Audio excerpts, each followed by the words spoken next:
फ़कीर का गुजारा।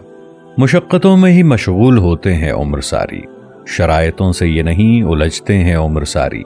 रफ़ाक़तों के दोस्तों से दूर ही रहते हैं उम्र सारी, मुरादों मुल्क से भी दूर ही रहते हैं उम्र सारी। शुरुआतों और ख़ातिमों का कोई पता न होता उम्र सारी, करामतों से दूर ही रहते हैं उम्र सारी।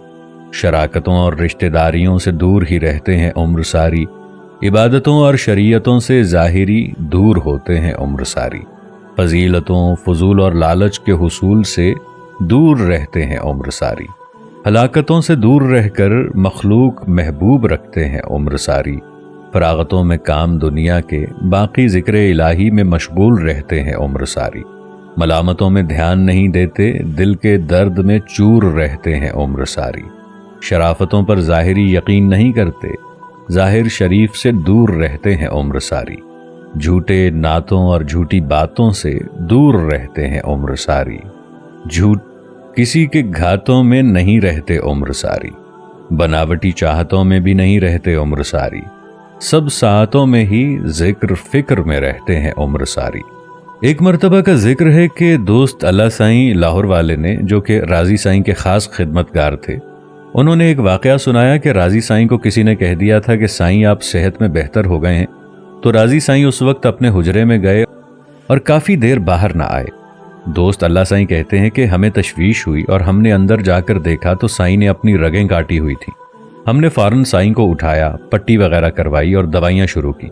इस वाक़े से ये भी पता चलता है कि ये फ़कीर अपने नफ्स को तंदुरुस्त भी नहीं रखते। जैसे अल्लाह की रमज़ समझाना मुमकिन है, तो फ़कीर की रमज़ समझना भी मुश्किल है। अगर कोई ये रमज़ समझ ले तो वो भी ज़रूर फ़कीर ही बनेगा। जो फ़कीरी सबसे बड़ी उम्मीद है, एक फ़कीर से दोस्ती पूरे आलम में अपनी हुक्मरानी है, और फ़कीर की दोस्ती से दो जहां का छुटकारा मिलता है। एक फ़कीर की दोस्ती का करार जो मैं बताने से कासिर हूँ। अला इन्ना औलिया अल्लाह ला खौफुन अलैहिम वला हुम यहज़नून। तर्जमा, बेशक जो अल्लाह के दोस्त हैं उनको ना कोई खौफ खतरा है और ना कोई गम है। दिल का हाल फ़कीर जानते हैं। मैं एक मर्तबा कारोबार के सिलसिले में डॉक्टर खुर्शीद के साथ कराची गया था। इससे पहले सखर में एक हफ्ता हो गया था, यानी अपने हादी निमाणा साईं से इतना अरसा दूर रहा कि हफ्ता सखर में रहा और फिर कराची चला गया। जब कारोबारी मीटिंग में मशगूल था तो अचानक फ़ोन आया कि बाबा साईं को फालिज का अटैक आया है। तो मैंने उसी वक्त मीटिंग छोड़ दी और कोशिश की कि मुझे जहाज़ मिल जाए। बड़ी भाग दौड़ के बाद जहाज़ मिल गया और मैं फ़ौरन कराची से सखर के लिए निकला। डॉक्टर शम्स कलोड़ साहब से मुसलसल राबिता था। उन्होंने बताया कि एक टांग, एक हाथ और एक आंख पर असर हुआ है और दवाइयाँ वगैरह आस्ताने पर ही शुरू हो चुकी हैं।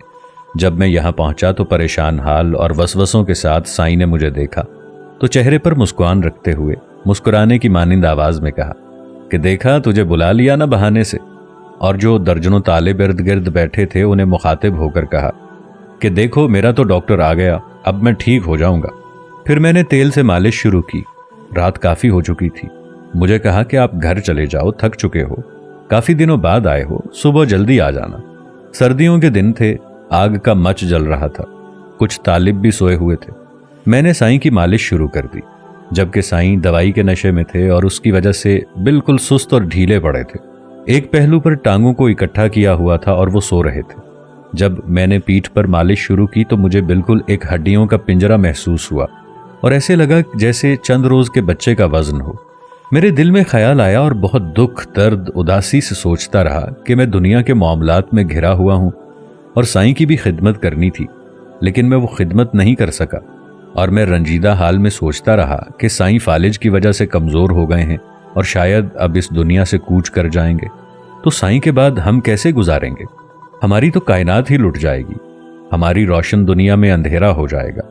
ये महफिलें, ये कचहरियाँ, ये मच, इन पर मजलिसें ख़त्म हो जाएंगी और एक साईं पर भरोसा है। वही एक हमराज है जिससे दिल ही दिल में गुफ्तगू करते हैं। रूहानी नुकसान तो होगा, लेकिन इस बेदर्द ज़माने में उनके बगैर कैसे रह सकूँगा, कैसे गुजारा करूँगा? मैं इन्हीं ख्यालों में गुम था कि अचानक मेरे हाथ को झटका लगा, जैसे साईं में करंट आया हो, और उसने उसी पहलू में लेटे हुए पूरी ताकत से मेरी तरफ गर्दन घुमाई और फरमाया, शाकिर साईं घबराओ नहीं, मैं अब नहीं जा रहा। जब जाऊंगा तो फिर भी मैं तेरे साथ ही रहूंगा।